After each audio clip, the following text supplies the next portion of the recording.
Sa dinami-dami nagko-comment pa talaga, ganito pa talaga yung kino-comment. Guys, sa mga kumakain dyan at nanbibilis mandiri, ha, wag nyong isa-search yan.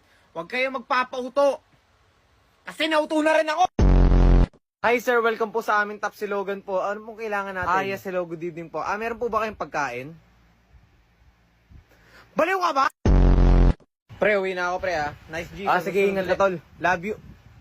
Ano sabi mo? Tol, Mali pagkakasabi ko, tol. Tol, hindi ka ba inaamin, tol? Tol, ito basta na accident, tol. Tropa tayo, hindi tayo talo. Tol, hindi yun yung tinutukoy ko, tol. Ginaganyan, tol. Gusto kita dati, pero hindi na ngayon. Pre, huwag ka maingay, pre. Pero parang kanina ka pa tinititigan ng babaeng yun, no? Nasaan? Ayun. Ayun ba?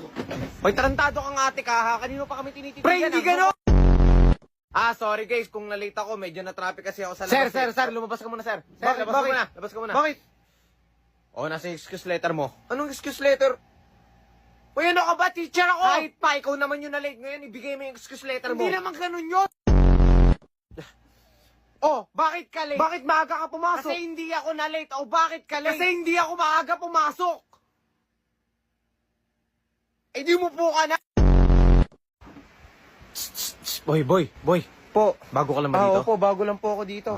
Sige. Warningan lang kita. Since baguhan ka lang dito sa lugar na to, mag-iingat ka.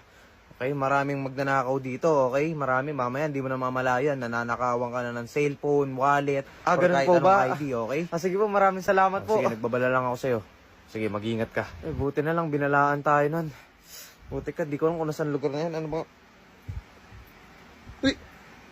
Ay, buti ka, nawawala yung cellphone tsaka wallet ko!